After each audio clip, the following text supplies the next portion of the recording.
All right. I know there's a party going on behind me, so I don't care. I'm just going to keep going. I'm going to talk about the 2023 Ohio State Notre Dame game. This game is going to be insane, hopefully. I have a lot of things I would like to talk about when it comes to this game. When it comes to the coaches and the teams, it just means a ton for both, obviously.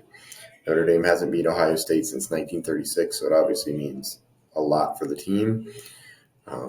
Just think about what is going on at the stadium there. The stadium isn't that big. I think it seats about 80,000, so it's not going to be overwhelming for Ohio State in that way.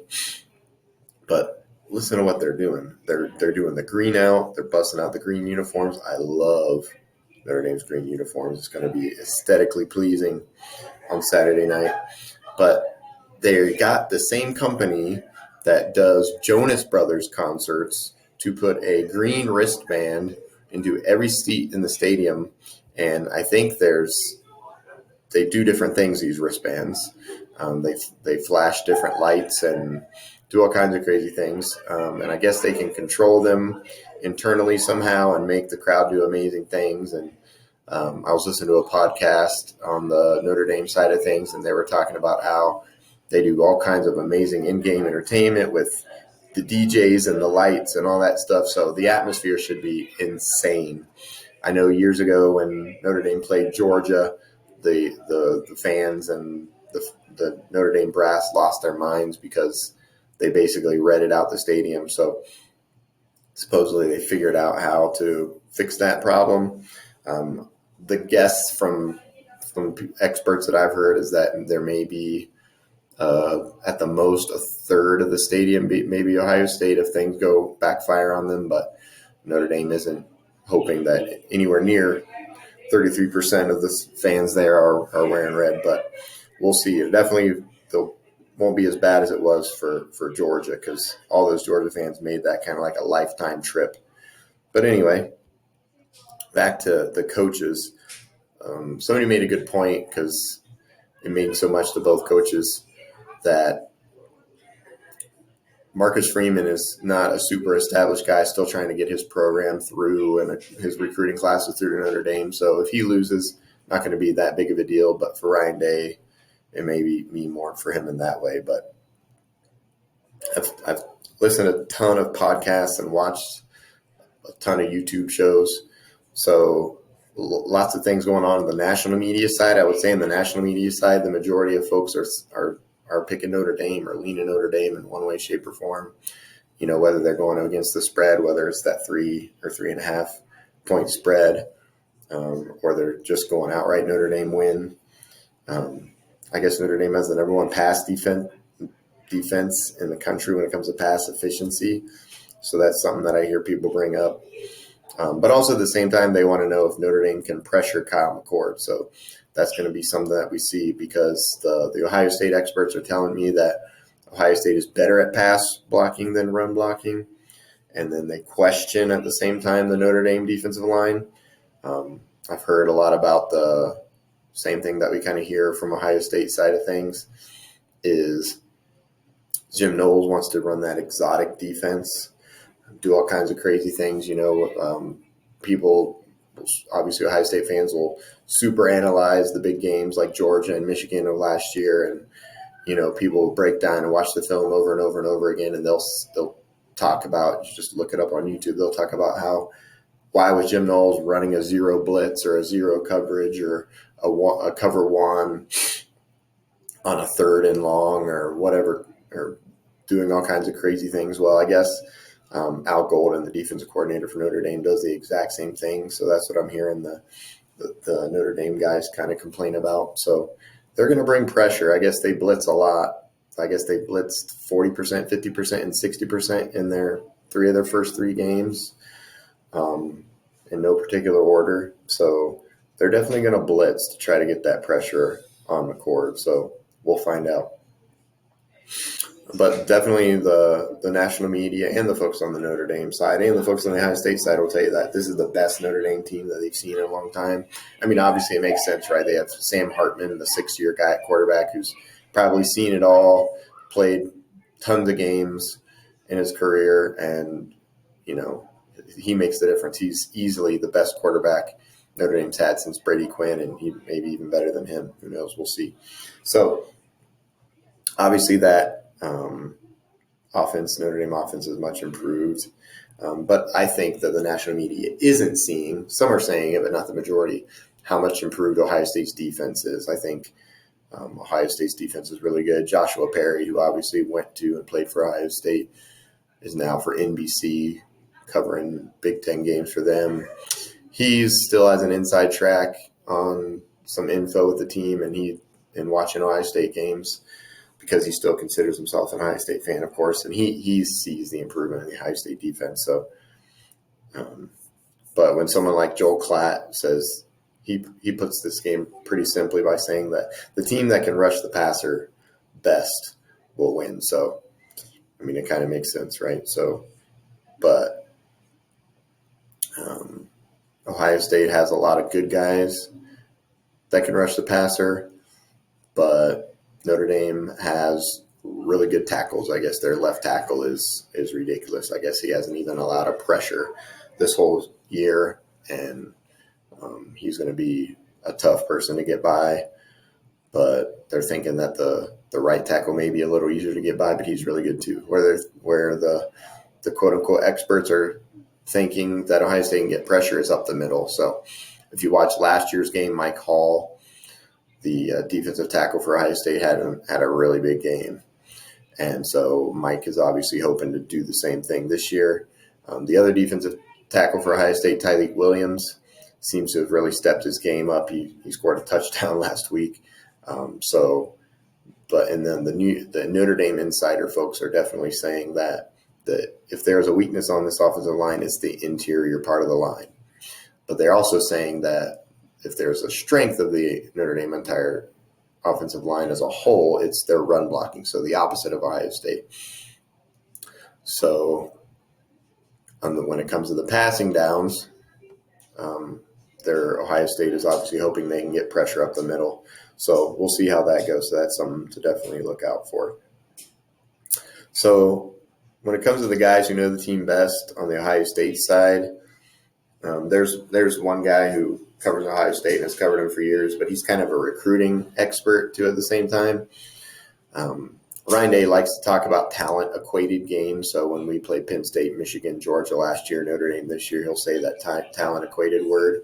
Well, this guy who I'm talking about, he kind of says that it's not as talent-equated as Ryan Day is saying. He thinks that Penn State, Michigan, Georgia are way more talent-equated than what Notre Dame is. So we'll see if that plays out or not. He's not predicting Ohio State to kick Notre Dame's butt or anything, but he's just saying Ohio State is definitely the most talented team, and they should win because of that. So we'll see. The Ohio State defense is, like I was saying, how they do those. You'll watch those games, big games from last year, where those big plays happen, and everybody will ask, why is Ohio State running this crazy defense on 3rd and long, for example? So this year they've definitely been doing way less of that. So So the question is Ohio State saving stuff by just being more vanilla, or have they changed and they just are being more vanilla? I know Ryan Day talks about how, it's the big plays that are going to make a big deal. I know when Jim Knowles came to Ohio State, he said that, we can allow a few, 3 to 5 big plays and still be okay a game. Well, last year I think he learned a lot by seeing that in a game like Georgia, one big play makes the big difference. And Ryan Day talks about that. So maybe they have gone vanilla because maybe Ryan has told Jim to settle it down, and we can't afford these big plays. We can't afford 3. We can't afford 5. We can't afford 1 against Georgia. So we'll find out. I know that one of the guys who was interviewing Knowles this week said that they're definitely, from a question that they asked Jim Knowles and his reaction to it, they feel that Knowles is definitely saving stuff for them, for Notre Dame. Ohio State has a guy named Sonny Styles who's a lot like Isaiah Simmons was for Clemson. Isaiah Simmons played basically every position you could possibly imagine for Clemson, and Sonny Styles is a guy who can do the same. So, maybe he's got some tricks with him. And Ohio State has a couple backup defensive ends that cause some trouble. So the guys behind Sawyer and Tuio Malau, I can't think of their names right now, but Caden Curry is one of them. And the other guy is the kind of like the Chase Young clone from Florida. Those guys might prove to be a difference if Coach Johnson wants to mix it up and get some new blood in there at defensive end to try to see what they can do against those tough pass blocking tackles for Notre Dame. So I guess we'll have to see. But there's a player named Mitchell Melton who's been with Ohio State for a while. He's had some injuries, but he's healthy this year, and he's a guy to look out for. As a name you might not have heard before, but the guys that I was listening to who know the team really well and know Jim Knowles a little bit and know Mitchell Melton think that Jim Knowles is going to have a surprise up his sleeve when it comes to Mitchell Melton and Notre Dame. So we'll see. The jack is a position that Knowles ran at Oklahoma State but never really ran at Ohio State. So they're thinking that Melton might come in as a jack, which is kind of like a stand-up defensive end. So we'll see. I already talked about the offensive line, so they're definitely talking about how Ohio State's better at pass pro, but not as good with the run blocking. But they did get better against Western Kentucky, but they take that with a grain of salt because Western Kentucky only starts 2 defensive linemen. Big thing, though, is Ohio State kind of takes the personality of Ryan Day. So these guys who cover Ohio State think that when Ohio State played played Michigan last year and the year before, they were just really tight. Ryan Day was tight, therefore the team was tight. And they felt different when Georgia came around. Ryan Day wasn't tight, therefore the team wasn't as tight. So this week they're saying that Ohio State seems really calm and really confident.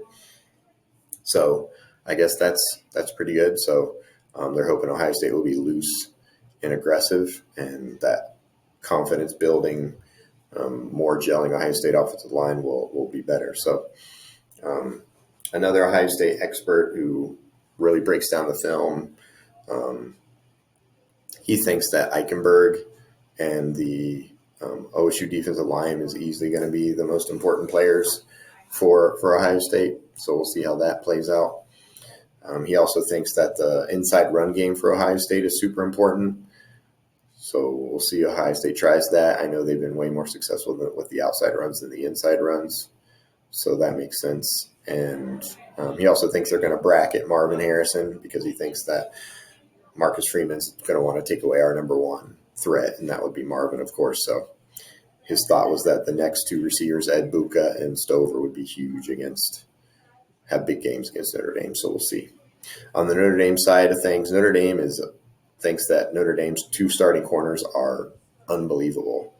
They think that they are just like the best 2 corners that they've had, and they can't even think the last time they had 2 corners that are this good. So I kind of laugh at that, but I mean, if you're double teaming Harrison, then great. But if Notre Dame thinks that their best corner is going to stop him, I don't think you're going to have a chance doing that. So, Notre Dame's never seen. I mean, obviously last year they saw him, but Jackson Smith and Jigma got hurt. So this year we have a full healthy receiving crew, and hopefully nobody gets hurt in the game like JSN got hurt last year. And I don't think they have a prayer no matter how good their corners are, because I think that someone like a generational wide receiver like Harrison can't be stopped no matter how good the corner is. So we'll see. So they love the corners, but they're kind of concerned about the safety. So that goes back to our tight ends, right? That goes back to Ohio State's slot receivers, someone like Julian Fleming, right? So maybe we can go deep beyond, maybe if they're bracketing Harrison on one side, then maybe we can go deep and have a safety make a bad play with that book on the other side. And they're also concerned about their interior linemen, which is what I talked about. Another thing that's similar between Ohio State and Notre Dame is that the Notre Dame guys were concerned that the Notre Dame defensive linemen only bull rush. They don't spin. They don't try swim moves. They just try to bull rush everybody, which is basically the same thing that Ohio State says about their defensive linemen. There was a defensive lineman last week, I think, for Ohio State that did a spin move, and that was like the first time they've ever seen an Ohio State defensive lineman do a spin move in years, because Coach Johnson teaches his folks not to do that. So who knows? They think Sonny Styles is a freak. Yes, he is. We talked about Sonny Styles, and he could make a big impact in this game for sure. We talked about Mike Hall, about the game that he had last year, and we talked about how he needs to do that for Ohio State again this year. I talked about the offensive defensive lines. I talked about so they said, a couple of Notre Dame experts said that on two different occasions that Notre Dame can be had, their words, in the run game. So we'll see what that means. And they also put together how Ryan Day, because remember last year that game was a slugfest at the beginning, really close at halftime, and then Ohio State kind of pulled away at the end. And at the end, they were really running the ball down Notre Dame's throat. And Ryan Day was talking about that at the end of the game, how proud of his team he was for that. So these Notre Dame guys definitely thought about that and think that, hey, if we can be had in the run game, and Ryan Day really loved what he did us last year, are they going to try to do that again? We have Ohio State has a different offensive line this year, of course, so only the two guards are the same from last year. So what's going to happen with that? That's going to be an interesting thing to watch. So we'll see. What else? I guess they said that Notre Dame lives in the nickel with too high. So they were really concerned about that too when it comes to the run game. So if Ohio State if they're running a nickel with too high and Ohio State's just trying to pound the ball, right, is that going to make it harder for Ohio State to or is that going to make it harder for Notre Dame to stop the run? So we'll see. They also said that Notre Dame's wide receivers aren't going to run by anybody when it comes to Ohio State's defense. But they're still going to try to go deep because, they tried deep shots last year on Ohio State, and there was huge one that worked right at the very beginning of the game last year, right? But the guy who caught that pass now plays for Ohio State, so they don't have that guy anymore. So we'll see how that goes. And then I guess Notre Dame has a good kicker, so I guess he can kick it really far. So we'll see if that comes to play. The one thing, though, that really kind of burns me when it comes to this game is whether it's the Notre Dame guys or the national media guys, they talk about, can Notre Dame Michigan Ohio State? So basically, can Notre Dame do to Ohio State what Michigan has done to Ohio State the last 2 years? Well, I don't think what they can do to them what they did 2 years ago, because Michigan had an elite pass rush. Notre Dame doesn't have an elite pass rush. So can they do what they did last year, which is just, keep it close in the first half, pound, pound, pound, pound, pass and pound, and then second half just break Ohio State's defense. Like I said, Ohio State's defense is way different this year than it is last year, at least so far. In terms of their players are way better, and Knowles is running it differently. So is Ohio State going to go back to its old habits, or are they going to continue the trend that they've been following this year? So that's going to be huge. They also think it because Notre Dame has a super stud, big running back, kind of like Blake Corum at Michigan, who can just, pound, pound, pound. So we'll see, but I'm hoping that the Ohio State folks are hearing that and aren't going to take that for 1 second. So we'll see. But, there are some Ohio State guys that are pretty smart that I think that say that it's going to be hard for Notre Dame to do that if that's what they think they're going to do. For me, in the end, it comes down to, can the quarterback make plays? So I think back to the Georgia game, right? And C.J. Stroud is just making plays and making plays and making plays and running it and things that he had never done before when it comes to running it, at least. So can Ohio State's quarterback, McCord, do that? Can he make plays? And then can the Ohio State defense stop the big plays, which is what killed him in the Georgia game? So obviously, if McCord is making plays and Ohio State's defense is stopping the big plays, then I think Ohio State's going to win. But those are all left to be unproven. So I think McCord is more willing to run it than Stroud. So that may come into play too. The last thing I wanted to talk about is I kind of think it's like for Ohio State, it's young kids playing to draft eligibility. So these guys, the majority of players for Ohio State are all juniors. So all guys who are at their third year of the program at Ohio State. This class was a huge class. It was the second overall rated class in the country that year. And all these guys are all in their third year at Ohio State, right? This is their money-making year. Denzel Burke, Tulio Malau, Jack Sawyer, Kyle McCord, Travion Henderson, Egbuka, Marvin Harrison. I could go on forever. So we have all these guys that are just young studs playing for Ohio State, all hoping for draft eligibility, are all playing to their draft eligibility after the end of this year, hoping to be high draft picks. Notre Dame has a bunch of old kids playing college football for as long as they can. So who's going to win out? Is it going to be the young kids who are fighting for those draft positions? Or is it a bunch of these old kids playing for Notre Dame who are just bigger and stronger and older and smarter than the guys for Ohio State? So I'm looking at Sports Illustrated Notre Dame released Notre Dame's depth chart for this game. So I'm going to look at it and I'm going to go down and I'm going to go to their defense. So I'm just going to go one position at a time. I'm not even going to name the position. I'm just going to go to the starters. Senior, sixth, which means that's their 6th year of college.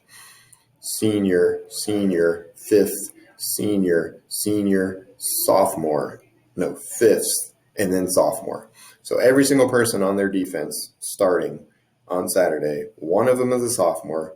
Everyone else is either a senior, a 5th, or a 6th-year player. Go to their starting offense. It's a little different, but still, check it out. 6th, junior, sophomore, senior, junior, 5th, junior. So on the offensive side, it's a lot like Ohio State, right, where you have a lot of these third-year guys and then a 5th and a 6th and a couple sophomores mixed in. But that defense is ridiculous, right? So we're going to have the young, super talented Ohio State offense against these guys who have just been in college football for many years. And that's going to be an interesting matchup to see are these old guys who have just been in college football forever and seen it all and know it all, at least Notre Dame hopes, going to be able to match up against these young bucks who are trying to get into the NFL. So that's it. I just wanted to talk about it and see what happens. Hopefully some of these things will come out in the game, and maybe we'll come back and see how right or incorrect we were on these predictions. So I really don't know, man. I know a lot of the Ohio State guys were saying that Ohio State was going to lose, and then they saw that Western Kentucky game, and now they're all saying it's a coin flip. All the national media are saying Notre Dame's going to win. Not all of them, but the majority of them for sure. And the Notre Dame guys I think they're really hard to say or afraid to say. But if they're pressed to it, they're obviously going to pick Notre Dame, of course. So they're a little more Notre Dame favorites, I guess you could say, than the Ohio State guys who usually don't say much. But there are a couple of Ohio State guys who are predicting big Ohio State wins, but that's it. Most of them are really saying the coin flip or something really close. So I just feel it's going to be a good one. I obviously hope Ohio State can pull it out, but there's too many things unproven on both sides for me to make a prediction. So that's it. Enjoy the game.